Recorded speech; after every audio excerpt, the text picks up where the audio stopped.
You're not crazy. You're not overreacting. You're not a liar. You don't need to second guess yourself. If you're second guessing yourself over something, this is confirmation that you made the right choice. And if people are trying to pin you as a liar, what I'm seeing is that it's easier for people around you to believe the lies than it is to accept the truth. Because in order for them to accept the truth, that means that they have to digest the fact that so much in their life is also a lie. And they're not capable of doing that. Like, they don't have the inner strength to do that. They can't process it. They like living in a fantasy.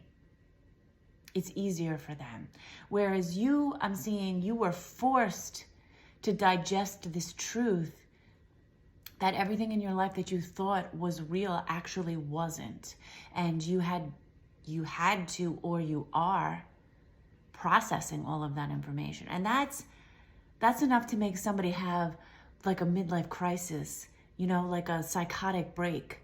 And not you, even though I'm seeing that it has been very challenging. Of course it's challenging. It's been very painful. Of course it's painful. I mean, who wants to find out that everything they thought was real is actually fake? Okay? So I'm being shown a few situations right now. I'm being shown through my intuition from God. I'm not a tarot reader. I don't pull cards. But I am being shown that you had to make a choice to walk away from somebody or a group of people because you suspected that something was off about them. Either you picked up that something was off about them, or you were picking up on the fact that they were being manipulative, or picking up on the fact that they weren't really for you, that they were smiling in your face and then talking badly about you behind your back. And you are accurate. Even though you might not be able to get the proof that these people were doing that, or that they harbored some type of resentment towards you or secret jealousy. I mean, these people aren't going to admit it, so it's not like you're going to receive validation from them. But what I am seeing is that it just reached a point where it was like God made it so that you couldn't tolerate these types of dynamics anymore. Where you couldn't tolerate the one-sided relationships where you were giving and they were taking, and then when you needed something, they weren't showing up for you. You couldn't tolerate being around someone that you suspected was being two-faced and fake with you. And like I said in the previous video, your read on people is accurate. But sometimes that's, if it's somebody that you've known for a long time, or if it's something, sometimes it's hard to accept that, okay? And I am seeing that you made the choice to walk away from these people. It could be friends, it could be family. I'm seeing it's kind of more of in like the friend area. People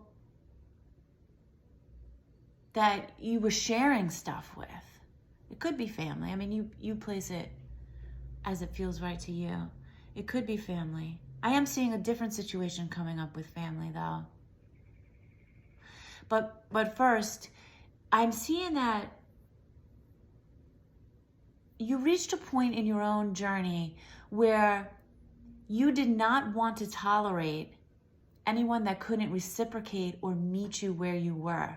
People who couldn't support you in the ways that you needed to be supported, or even see you or understand you. It was always you being the understanding one, you being the helpful one, you being the one everybody came to with their problems.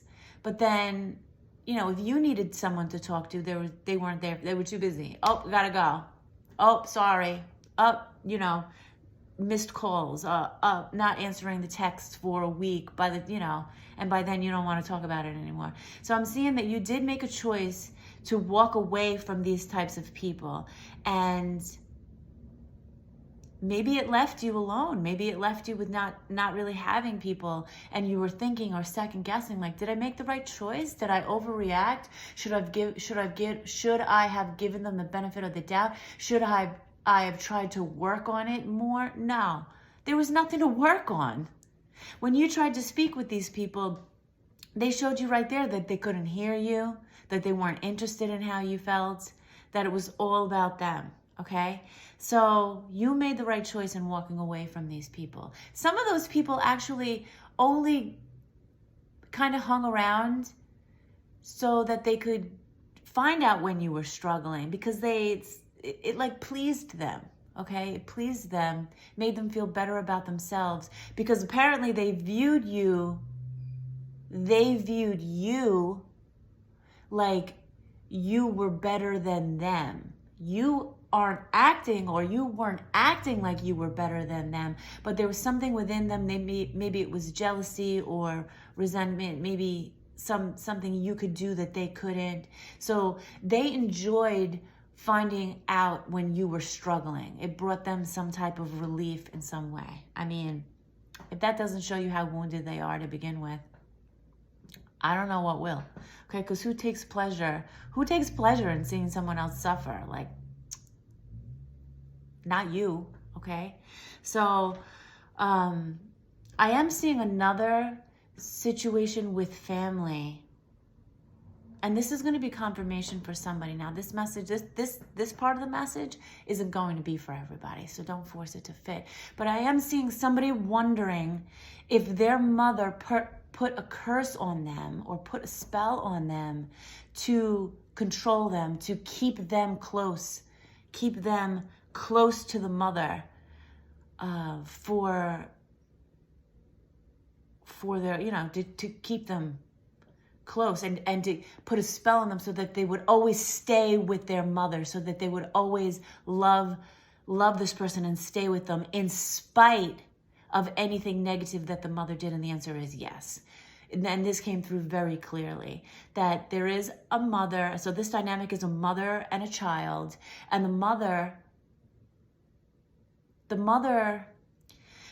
tried to steal your destiny when you were in the womb.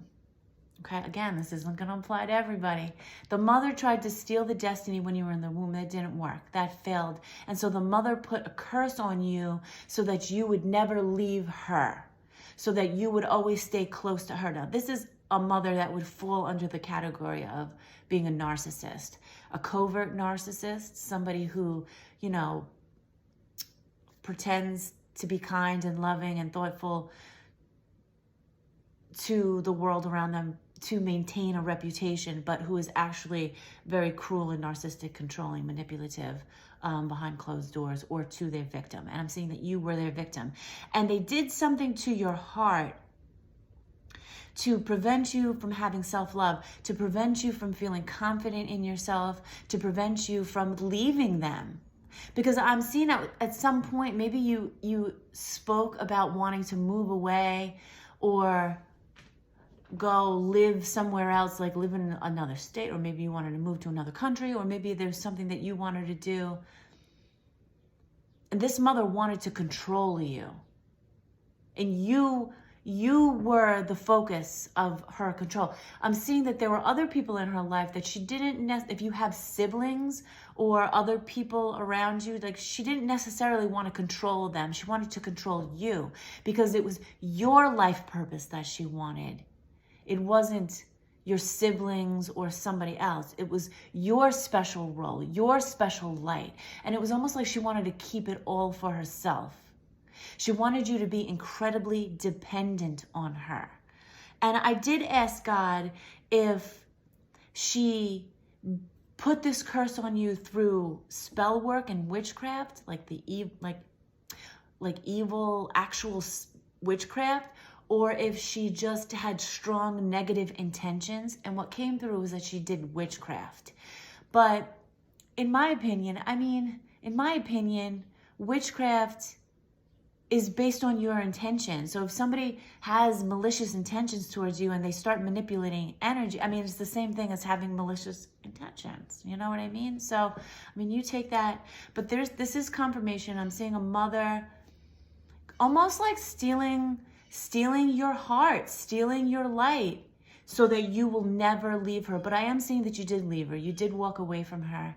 And I am seeing that she did spread a lot of lies about you to make you seem untrustworthy, to make you seem mean, cruel, like you did something to hurt her, like she was a victim of you, which is usually what narcissists do, right? Because they have such an inflated ego that they're not able to take accountability for their actions. They don't feel sorry. They don't feel... A true narcissist doesn't feel empathy or remorse for hurting others. They only care about their self-image and the way that they feel, their reputation, and their ability to control the narrative and manipulate others. And so this person, in trying to control the narrative and manipulate others so that they can preserve their own self-image, spread a lot of lies about you, okay?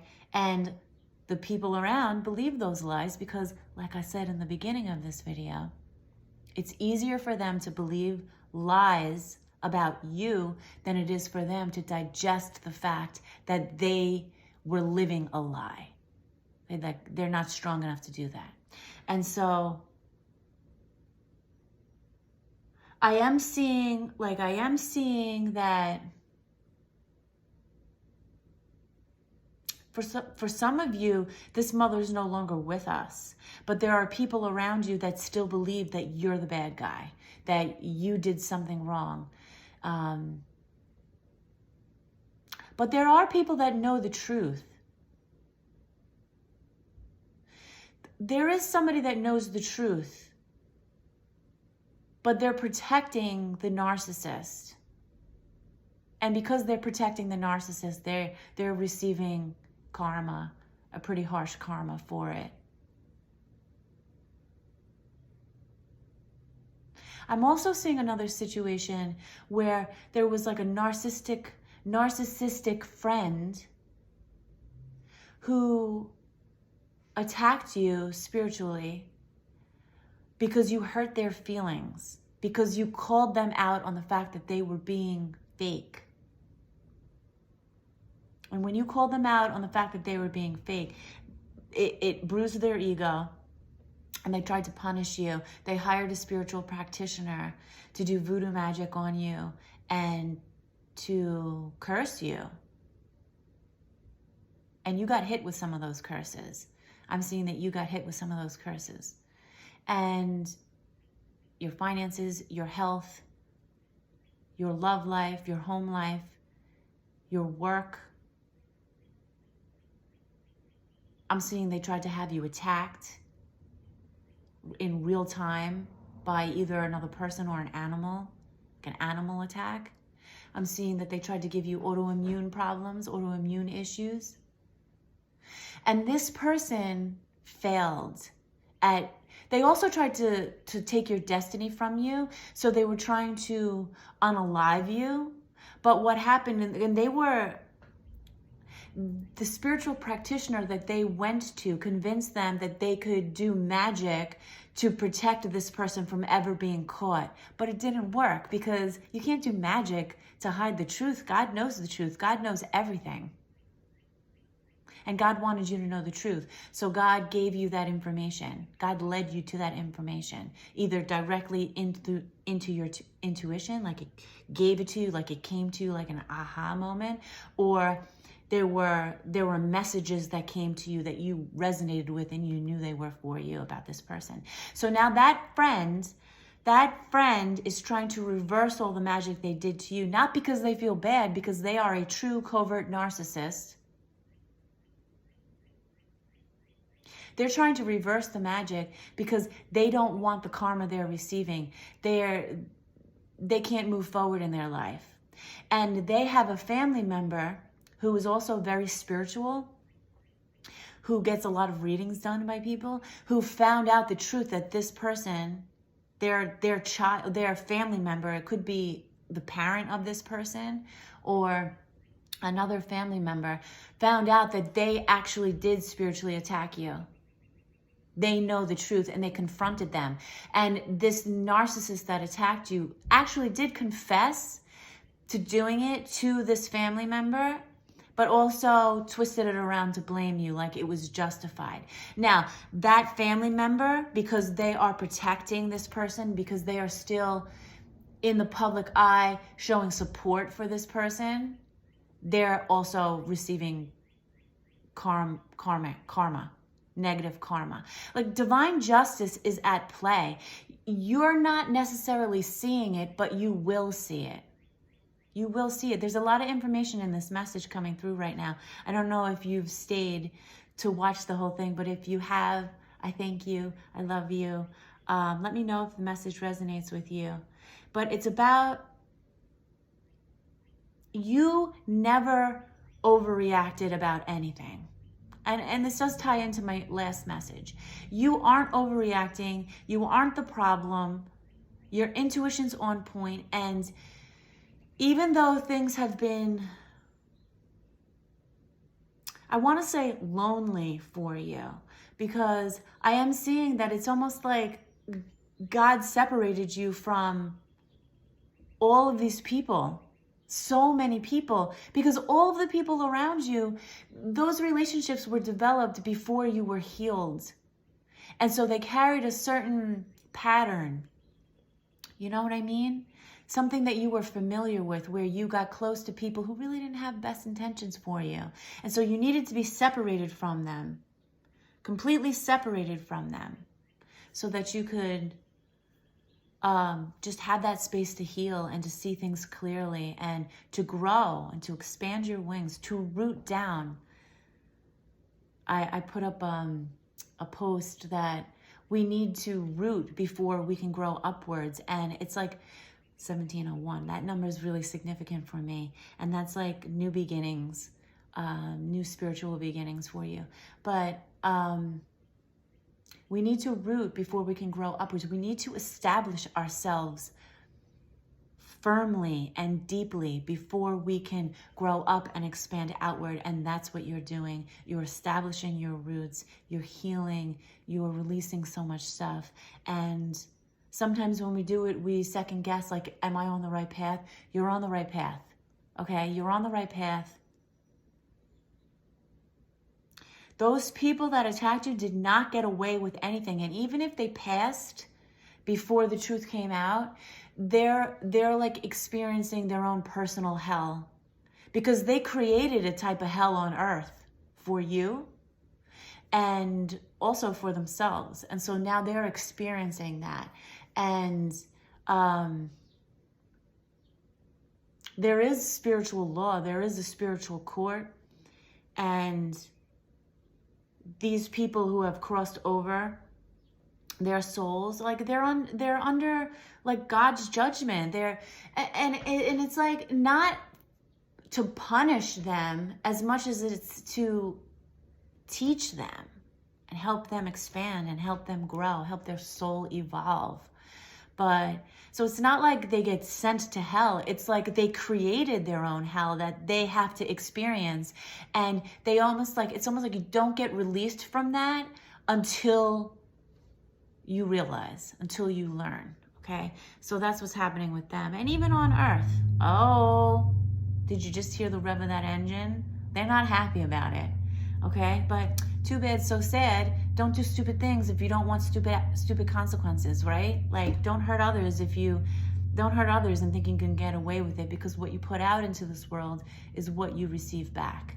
And for those of you who say or think like, well, I put out goodness into this world, but I was always treated badly, that chapter is closing. And all of that goodness that you put out into the world is coming back to you. It's not gone away, all right? It's just a timing to things, and it doesn't always make sense. It's like zigzag all around type thing. But all of that goodness and love and trust and understanding and good deeds you put out into the world, it hasn't gone unnoticed, and it hasn't gone away. It will come back to you.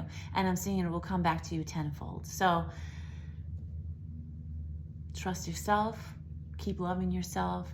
Keep finding your alignment. Keep digging your roots down, establishing yourself firmly, creating that firm foundation, and know and trust that you are growing and you are going to receive back what's meant for you. All of that positive goodness, okay? It's not for nothing, all right? So I love you, and don't even care. Don't even care about the fact, this might sound like it's easier said than done, Margot, but don't even care about the fact that these people think that you're liars, because they have no place in your life anyway, and I know that it hurts.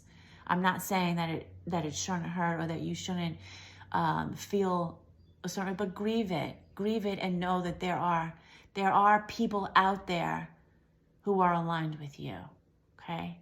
And you will connect with these people. All right, I love you. I'm going to leave it at that. This is a super long message. I never put out messages this long, but I am today. I'm going to leave it at that. I love you so much. I love you so, so, so much. I'm so proud of you. Trust yourself. God adores you.